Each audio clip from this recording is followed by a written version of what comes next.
जन्म जन्मांतर का अपना अहंकार मनुष्य को शांति नहीं लेने देता।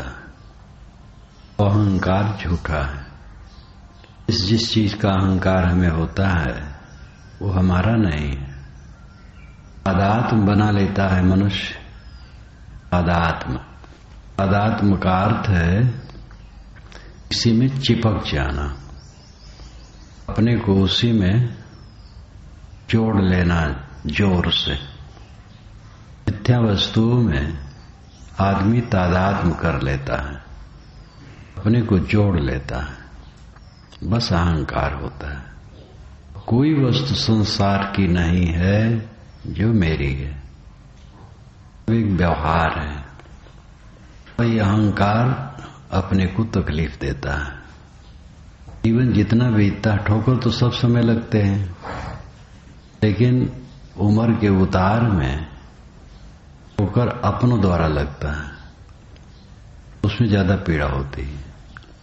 जवानी में अपने माता पिता से कोई डांट फटकार मिलती है, वो ऐसा होता है कि माता पिता बड़े है ही हैं, उनकी डांट फटकार अपने को स्वाभाविक लगती है। लेकिन बुजुर्गानी में अपने बच्चों द्वारा अवहेलना या कटुवचन ज्यादा खलता है।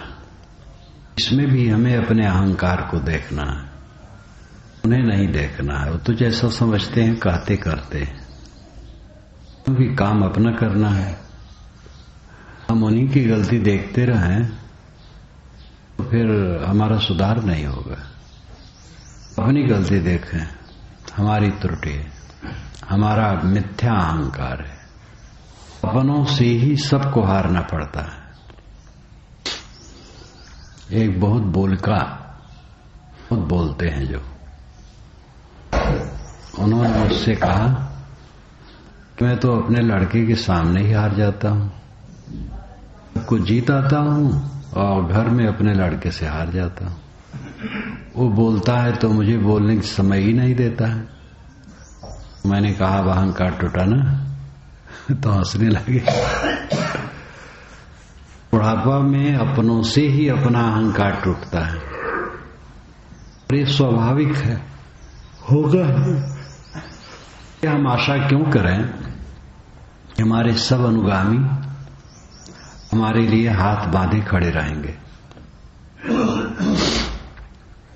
जिनकी जैसी समझ है वैसा कहेंगे, जिनकी जैसी समझ है वैसा बर्ताव करेंगे, और हम अहंकार गांठ के बैठे तो हमें तकलीफ के सिवा क्या होगा। इसलिए अपने मन को ही मारना उचित है। हमारा ही अहंकार, हमारी ही कामना हमें पीड़ित करती है। यह निश्चय हुए बिना किसी को शांति मिल नहीं सकती। हम जितना दूसरे पर नजर ले जाएंगे, अमुक ने हमें कहा, छोटा है, लड़का है, अनुगामी है, शिष्य है, छोटा भाई है, पत्नी है, और उसने हमें कहा, जितना यह हम भाव सोचेंगे उतना हमारे मन में उसके लिए द्वेष होगा, विकार बढ़ेगा। छोटी सी बात है, अपने मन के अहंकार को दूर कर दे और शीतल हो जाए। कौन किसका पुत्र है, कौन किससे छोटा बड़ा है, ऊंच नीच है मध्य की बानी, एक है पवन एक है पानी। ऊंच नीच मध्य की भाषा है, बीच की भाषा है। पवन पानी तो एक ही है, एक ही मटिया, एक कुम्हारा, एक सबन का सृजनहारा। एक ही मिट्टी है और एक ही कुम्हार है। कुम्हार नाना बर्तन बनाता है, कोई घड़ा है, कोई सिकोरा है, कोई परई है, कोई दिया है, कोई तसला है मिट्टी एक, कुम्हार भी एक सबन का सृजनहारा, सबका निर्माण करता है। एक नियम ही है, नियम ही से सब बनता रहता है। यहां पर ऊंच नीच मध्य की भाषा है, मूल रूप में न ऊंच है न नीच है। अपने को मारे बिना शांति पाओगे नहीं, पक्का समझ लो। जितना अहंकार करोगे उतना दुख पाओगे। अगर अहंकार अभी नहीं मर रहा है तो करो अहंकार, कुछ दिन और दुख भोग लो। जितना दिन दुख भोगना हो अहंकार करते जाओ। अब आज ही पूरा सुखी होना चाहो तो सारा अहंकार मार लो, बस सुखी हो जाओ। बहुत सरल तरीका है। इसी में स्वतंत्र राज्य है, अपने अहंकार को मार लेना, इसी से न उलझना, कहीं भी न उलझना, नजरअंदाज कर देना। लौकिक व्यवहार में जो अपने से छोटे कहलाते हैं उनका अहंकार देखे, अशिष्टता देखे, अवज्ञा देखे तो नजरअंदाज कर दे, नजर अनदेखी कर दे। देखते हुए न देखना, जानते हुए न जानना, से उतार देना। मन में कोई प्रतिक्रिया न बनाना, उसकी चर्चा न करना, किसी से शिकायत न करना, उससे न करना, दूसरे से न करना, मन में भी न रखना। यही स्वस्थ शांति का रास्ता है। यह जब तक कोई नहीं अपनाएगा और भी जितना दिन चाहे दुख भोग ले, कोई रास्ता ही नहीं है दूसरा। लड़ लड़ के तो और दुख बढ़ेगा। अहंकार से अहंकार बढ़ता है, विनम्रता से विनम्रता बढ़ती है। भूल होना कोई बड़ी बात नहीं। सब अहंकार में डूबे हैं, सब जीव, सब देहदारी अहंकार ग्रस्त है। अहंकार में कब क्या अन्यथा किससे निकल जाए कोई ठिकाना है? क्या बर्ताव में ऊंच नीच हो जाए कोई ठिकाना नहीं। अपना ही शरीर भुलौना है, अपना ही मन भुलौना है, अपना ही मन जंगल बना हुआ है। स्वयं हम भटक जाते हैं तो दूसरे पर क्या ऑब्जेक्शन करें? अपने को देखो, अपने को शोधो, अपने को ठीक करो, अपने को शीतल कर लो, सब शीतल हो जाएंगे। एक सज्जन अपनी बहू से तो इतने पीड़ित थे पत्नी की हद। भारत के किसी प्रदेश में मैं था, उसी प्रदेश के वह थे, भिन्न प्रदेश के। पत्नी दोनों मेरे पास आए, बुजुर्ग थे। महाराज लड़का सीधा साधा है, बहू बड़ी विचित्र है, नाको दम किए हैं। हम लोग बहुत पीड़ित हैं, क्या करें? मैंने कहा आप लोग प्रतिक्रिया रहित हो जाओ, कुछ मत छेड़ो, धीरे धीरे सुधरेगा। ठीक है कि उसमें त्रुटि है, लेकिन उसकी त्रुटि बढ़ाने में तुम दोनों कारण हो। अहंकार में ठेस लगी, भभक पड़े तो और भभकेगी, उसको तो अज्ञान है ही है। शांत रहो, प्रतिक्रिया शून्य हो जाओ। मेरी बात का उन लोगों दोनों ने पालन किया। शायद 2 वर्ष के बाद वहां जाना हुआ और उन्होंने शिकायत नहीं की। चलते समय मैंने स्वयं पूछा, कैसे है? साहब बिल्कुल ठीक है। भाव तो उसका है अपना, लेकिन हम लोगों ने प्रतिक्रिया जब से छोड़ दी वो धीरे धीरे सरल हो गई। मैंने कहा तुम दोनों की कठिन साधना है। कोई उम्र में और पद में छोटा होने से छोटा नहीं। सब जीव को अहंकार है कि हम बड़े। किसी को दबा करके काम नहीं कर सकते हो। सरल रहो, सरलता से काम करो, इन्हें भाव से रहो। चारा यही है शांति का, विनम्र रहना, निर्माण रहना, मीठ वचन बोलना। योग करके कोई भी देख सकता है। जब एक महिला यहां बहुत तेज तर्रार, 50 वर्ष की उम्र, गठीला शरीर, बरबर बोले तो काफी इंग्लिश बीच में बोलती रहें, अपने पद की थोड़ी बड़ाई भी करें लेकिन आलोचना ज्यादा करें। बड़े अहंकारी हैं, हरदम भनभनाते रहते हैं। मैंने कहा कि जिससे उनको उत्तेजना हो ऐसा काम न करो, ऐसी बात न बोलो, ऐसा काम न करो। इतना दिन हो गया, 50 वर्ष की उम्र है, तो कम से कम 25 वर्ष से तो साथ में होगी ही। तो उत्तेजना वाली बात जिससे हो उससे बचो, संभालो। जो उनके रुचि के विरुद्ध हो, स्वभाव के विरुद्ध हो, वैसा न करने की चेष्टा करो। कुछ समझाया तो कहवा साहब आप भी उन्हीं का पक्ष ले रहे हैं। मैंने कहा आप भी उन्हीं का पक्ष ले लो, बस ठीक हो जाएगा। समझाया। उन्होंने कहा कि गुलाम बन करके रहना हमें अच्छा नहीं लगता है। उनके तब शादी क्यों की? स्वतंत्र रहती। गुलाम हुए तुम्हारे हो, तुम उनके हो। अरे गुलामी क्या है? तो विनम्रता है।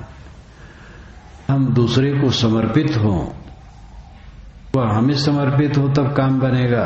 वो हमें समर्पित हो, हम न समर्पित हो, कौन सी बात है? दोनों को समर्पण की जरूरत है। सड़क में बाएं चलना गुलामी है कि हम गुलाम नहीं बनेंगे। बाएं क्यों चले, दाएं भी चलेंगे, रगड़ जाएंगे। भोजन का टाइम है और कोई कहे कि कोई हम गुलाम हैं कि इसी टाइम भोजन करें, 2 घंटे बाद करें, व्यवस्था खराब होगी। नियम से चलना कोई गुलामी है? मर्यादा से चलना कोई गुलामी है? समझाया, वो विनम्र हो गई, समझ में बात आई और मन से बलवान तो थी। फिर उन्होंने अपने व्यवहार को बदला। कुछ दिनों के बाद वो आई, कहीं कि हमारे पति आपसे मिलना चाहते हैं। मैंने कहा ले आओ। आए, बैठे। मैंने कहा आपकी पत्नी आपकी बड़ी प्रशंसा करते हैं। शायद प्रशंसा तो नहीं करती होगी, निंदा करती होगी। मैंने कहा नहीं, प्रशंसा करती। कि महाराज लेकिन कुछ दिनों से इनका बहुत बदल गया, मुझे बड़ी राहत मिली। दोनों को समझाया। अब वो चले गए हैं यहां से पूरा परिवार के सहित। फौज के एक बड़े अफसर थे। वस्तुतः सबके अंदर में जहर है, अहंकार का जहर, कामना का जहर, देहाध्यास, सुखासक्ति। और जहर से जहर बढ़ता है। भी अहंकार किए तो और अहंकार भड़केगा। अपने अहंकार को मारने की सुवस्था है, दूसरे के अहंकार को मारने की कोई सुवस्था नहीं। अपने अहंकार को मारो, उसका असर दूसरे पर होना पक्का है। दूसरे पर असर डालने के लिए हम ऐसा करते, ऐसी बात नहीं। अपना काम करने के लिए करते, और दूसरे का सुधार उसमें घलुए में होता है, अपने आप होता है, स्वाभाविक होता है। शांति वातावरण में सामान्य व्यक्ति भी धीरे धीरे अगर चेष्टा वाला है तो ढल जाता है। नहीं चेष्टा वाला वो बात अलग है, अपवाद है। अच्छी संगत में बहुत दिन रह करके भी लोग सुधरते नहीं, बल्कि अपने मन में वे विष बनाए रखते हैं और उनकी भयंकर इच्छा फूटती है और बह जाते हैं। ऐसा भी, लेकिन ये नियम नहीं है, ये अपवाद है। नियम है अच्छी संगत में अच्छा विचार बढ़ेगा, क्योंकि अच्छी संगत में जो जाते हैं सबके सब कपटी नहीं होते हैं, निर्छल मन से जाते हैं। तो अच्छी संगत में रहेंगे तो बदलाव होगा। कदाच कोई कपटी हो, उसका नहीं होगा, चाहे जितना दिन रहे, तो अंत में वो बिखर जाएगा। ऐसे आदमी का उदाहरण लेने की आवश्यकता नहीं। अपवाद तो हर जगह है। जो नियम है उस पर ध्यान देना चाहिए। नियम यह है कि अच्छी संगत से अच्छी बुद्धि बनती है, बुरी संगत से बुरी बुद्धि बनती है। अगर हम अच्छी संगत में रहेंगे तो हमारी बुद्धि अच्छी बनेगी। अच्छी संगत में रहने के लिए समर्पण भाव हर जगह जरूरी। पति पत्नी है, एक दूसरे को समर्पित नहीं है तो व्यवहार बढ़िया नहीं रहेगा। पिता पुत्र हैं, गुरु शिष्य हैं, भाई भाई हैं, पार्टनर हैं, व्यापार में हिस्सेदार हैं, अगर परस्पर समर्पित नहीं तो बढ़िया काम नहीं बनेगा। नाच गान की कंपनी है, राजनीतिक पार्टी है, कहीं भी मनुष्यों का समूह है, अगर परस्पर समर्पित नहीं होंगे, बढ़िया व्यवहार नहीं होगा, उन्नति नहीं होगी। इस काम को करते उसमें सफल नहीं होंगे। समर्पण की बड़ी जरूरत है। समर्पण में आधा नहीं होता है, पूरा समर्पण होता है। समर्पण में विनय अपने आप है। विनय के बिना समर्पण कोई कर ही नहीं सकता है अपने को। अपनी शांति के लिए और समूह की शांति के लिए, वह समूह चाहे पार्टी, चाहे परिवार, चाहे समाज, चाहे संस्था, चाहे जिस नाम से हो, अपनी शांति के लिए, समूह की शांति के लिए समता, सहन, विनम्रता, मीठे वचन, सब प्रयोग की जरूरत है। हमें अपने से पूछना चाहिए और कहना चाहिए कि आज तक तो अहंकार में जलता रहा, सुधार करने का समय है। सारा अहंकार छोड़ दो, व्यर्थ में अहंकार करके चलता रहा। विवेक राजा है, सबके ऊपर गरजता है। सब जीव विवेक में घिरे हैं। अंधकारेणो नध्यापदीपम न गविष्यति कोनुहासो किमानंदो नित्यम पज्जनते सति। अंधकारेणो नध्यापदीपम न गविष्यति, तथागत बुद्ध का वचन है। कोनुहासो, क्यों हंस रहे हो? किमानंदो, क्या खुशी मना रहे हो? नित्यम पज्जनते सति, सर्वत्र निरंतर काल की आग लगी है, सब जल रहा है। अंधकारेणो नद्धा, अंधकार से ढके हो, अंधकार से घिरे हो। प्रदीपम न गविष्यति, प्रकाश नहीं खोजते हो। अहंकार अहंकार अहंकार, और अहंकार का मतलब मूर्खता। अहंकार और मूर्खता ये पर्यायवाची है। अहंकार उसका करना चाहिए जो अपना हो, और चारों तरफ नजर फिरा करके विवेक से देखो कि आपका क्या अपना है। तो लगेगा कुछ अपना नहीं। अहंकार कैसे आ सकते? कैसे नहीं अपना है? घर द्वार है, आश्रम है, ये सब अपना नहीं है। व्यवहारता ठीक है, परमार्थता अपना नहीं है। व्यवहार क्षणिक है, परमार्थ स्थिर है। परमार्थता अपना कुछ नहीं। सत्य दृष्टि से देखा जाए अपना कुछ नहीं। ये बहुत खुलासा है। देह छूटेगी, सब छूट जाएगा, तो क्या अपना रहा? इतना साफ ज्ञान हो, उस ज्ञान को भी न समझ पाए और फिर भी समझे हम बड़े बुद्धिमान है। जीवन में कितना धोखा है। कहते हैं हमारे मस्तिष्क में इतना मस्तिष्क का भंडार है ज्ञान का, उसमें बहुत थोड़ा ही विकसित होता है, बहुत थोड़ा, बाकी सुप्त रहता है।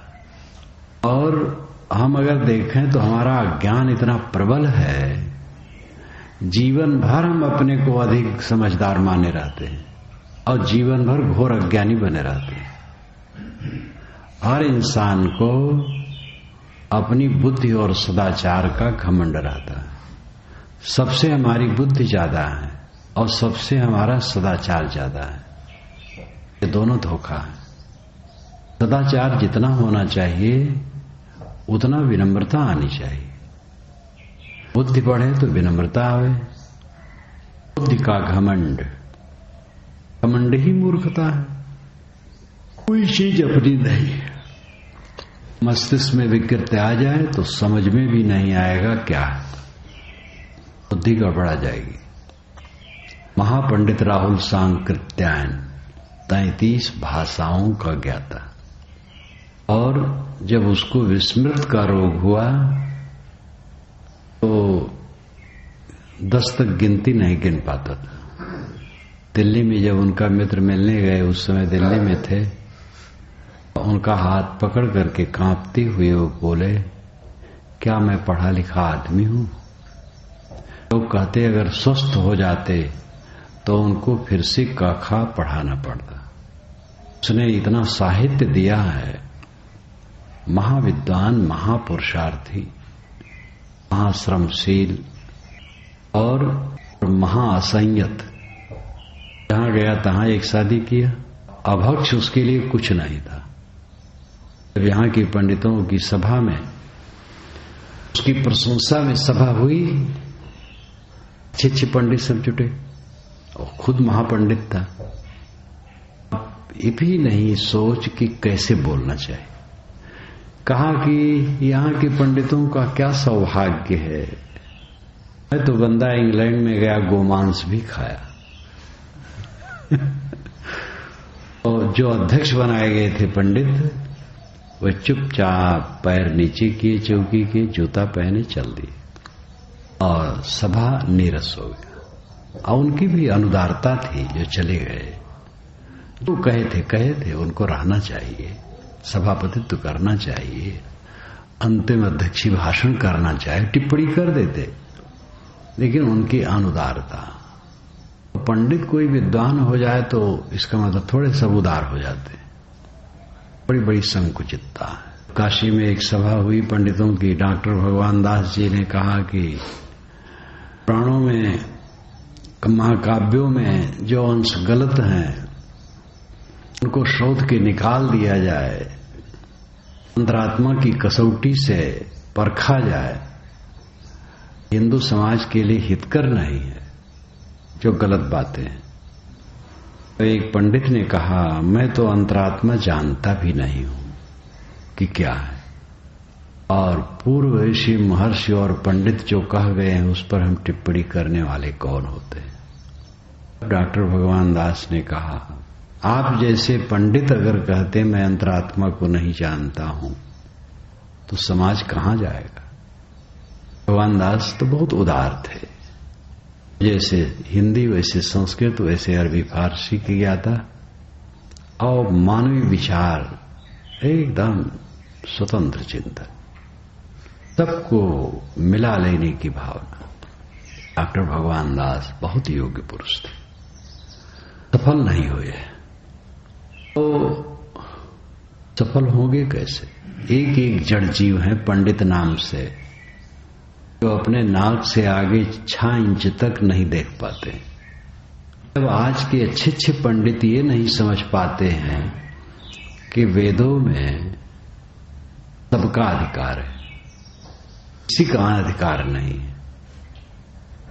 वो पंडित पढ़े लिखे हैं, वेदों को पढ़ सकते हैं, पढ़े भी होंगे, और वेदों में कहीं नहीं लिखा है कि किसका अधिकार है किसका नहीं। मानव मात्र का अधिकार है। स्त्रियां उसकी रचयिताएं हैं, शूद्र जिनको कहते वह रचयिता हैं, तो वे पढ़ कैसे नहीं सकते हैं। लेकिन मध्य युग का संस्कार, वर्ण व्यवस्था की जटिलता, जड़ता और उससे निकली गंदी बातें, उसी को छाती पीटे लगाए बैठे, मूल वेद पर ध्यान नहीं देते। ऐसे उनको समझाया जा सकता है।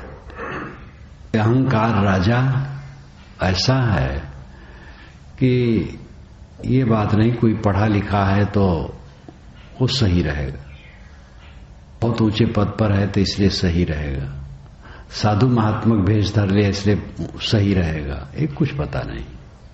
तो सब प्रकार से निर्माण, निष्काम, निष्पक्ष होगा, वही सत्य समझ सकता है, वही शीतल हो सकता है।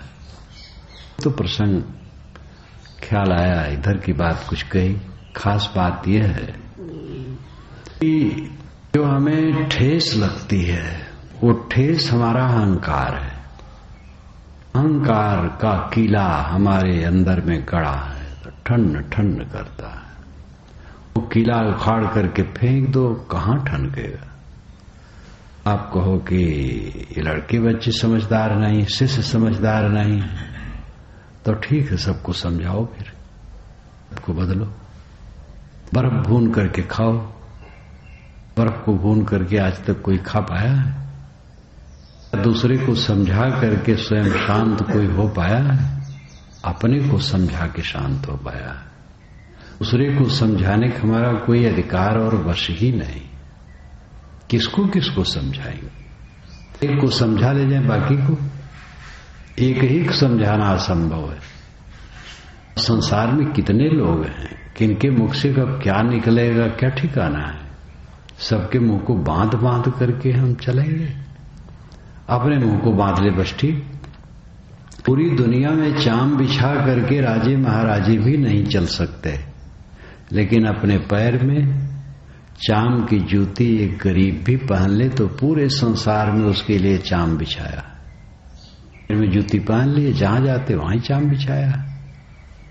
चाम बिछा के चलने का हट अज्ञान है।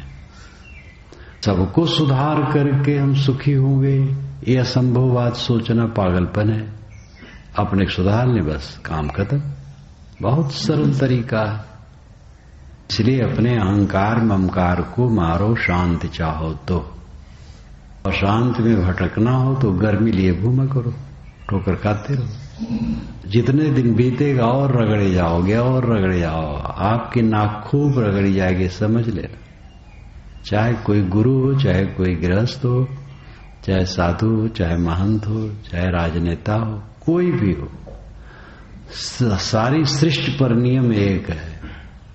अपना अहंकार न छोड़े जाओगे, रगड़े जाओगे। अपना अहंकार छोड़ दो बस, मस्त। बात बारंबार याद आती है। किला में रहो, माल मलीदा खाओ, फूल की सैया पर सो, बादशाही तख्त पर बैठो।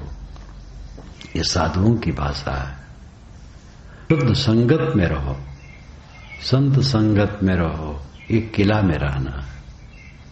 बड़ी भूख लगने पर खाओ, ये माल मलीदा खाना है। निर्मल मन से रहो, फूल की सैया पर सोना। मोह शोक छोड़ दो, बादशाह तख्त है। सब अपनी सुवस्था में है। यही कल्याण का पथ है। इसको छोड़ करके कल्याण का पथ कहीं नहीं मिलेगा।